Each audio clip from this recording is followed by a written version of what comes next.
Marlène et Jean-Claude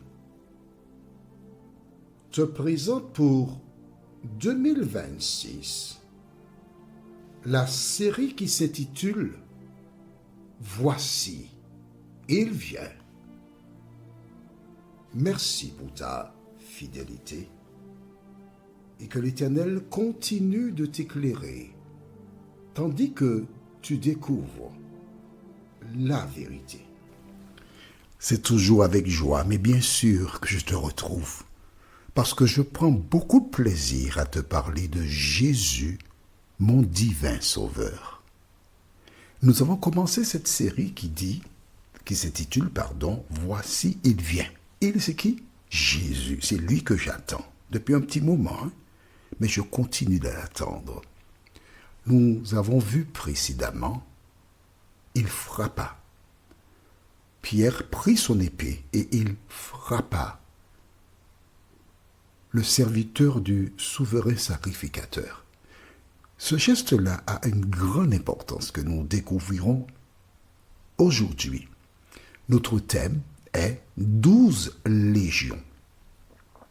La référence, Matthieu chapitre 26, versets 52 à 54.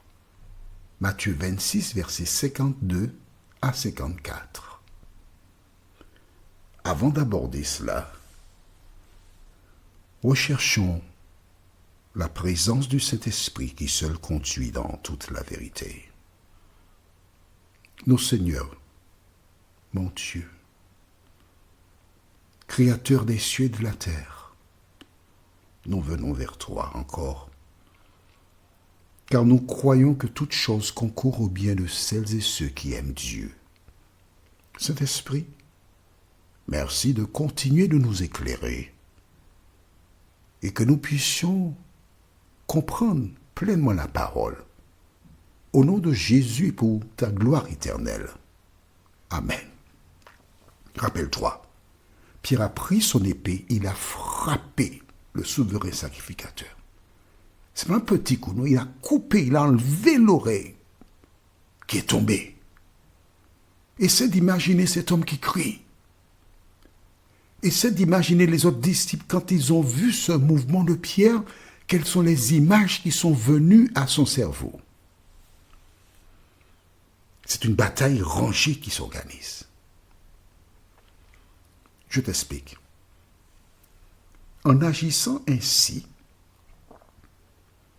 le diable a voulu inspirer le camp de Jésus, les disciples, à ramasser des pierres et à se battre, à empêcher qu'on mette la main sur Jésus et provoquer une bataille bien rangée. Pourquoi? Parce que l'ennemi ne veut pas que Jésus soit dans les conditions pour réaliser le sacrifice. À travers l'acte de Pierre, l'ennemi souhaite inciter Jésus à se défendre. Mais tel un agneau, il est resté, il n'a rien dit, il n'a rien fait. On parle des tentations dans le désert où à 3 reprises il est venu face à face.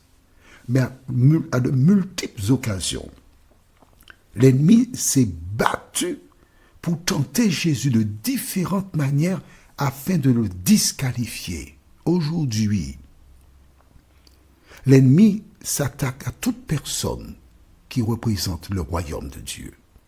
Toute personne qui parle de Jésus est ciblée. L'ennemi cherche à détruire cette personne. Jésus lui-même déclare, tous ceux qui veulent vivre pieusement en Jésus-Christ seront persécutés. Que s'est-il passé? Comment Jésus a-t-il géré la situation? Lisons dans Matthieu chapitre 26, les versets 52 à 54. Alors Jésus lui dit, « Remets ton épée à sa place, car tous ceux qui prendront l'épée périront par l'épée. L'épée n'est pas mon arme. L'épée n'est pas l'instrument que j'utilise. Je n'utilise aucun organe qui fasse du tort à quiconque. Toi qui m'écoutes, ta langue est peut-être une épée. Ton bras est peut-être une épée. Quand tu ouvres ta bouche pour parler de Pierre, Jacques, Jean, qu'est-ce que tu racontes? Dis-moi. Pierre, mais non, ce bonhomme-là, quand il était petit, il volait les mangots de Madame Juliette. C'est tout ce que tu as trouvé à raconter? Qu'est-ce que ça rapporte? Que cherches-tu à détruire Pierre? Alors que la Bible te dit que tout ce qui est vrai, tout ce qui est digne de louange, tout ce qui mérite l'approbation soit l'objet de vos pensées. Quel type de pensée as-tu? Dès qu'on parle de quelqu'un, tu es le premier à dire « il a fait ci, elle a fait ça, elle a dit ceci, elle a dit cela ». Un enfant de Dieu ne parle pas ainsi. L'enfant de Dieu fait une seule chose, il rend gloire à l'Éternel. Alors, prends le temps pour réfléchir sur ta vie. Prends le temps pour réfléchir sur ce que tu dis des gens. Reconnais que tu es un agent de Satan et puis ensuite, fais les démarches qui conviennent et recherche le pardon de l'Éternel. Jésus a dit, remets ton épée. Un enfant de Dieu ne fait pas cela. On est d'accord? Si tu as une question, mais si tu as mes coordonnées, tu n'as qu'à m'envoyer un petit message, je te répondrai. Alors nous continuons maintenant au verset 53.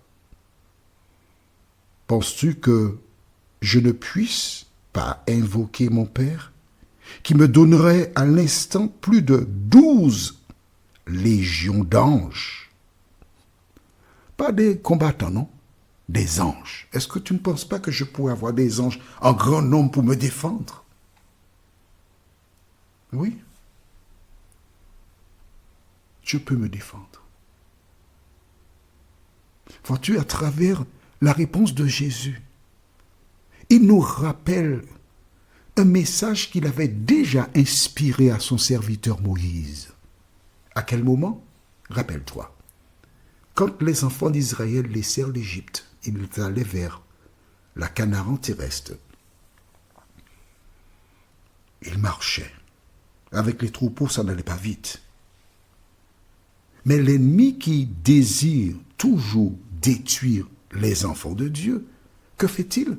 Il incite Pharaon à partir à leur recherche pour les ramener en Égypte. Écoute-moi bien.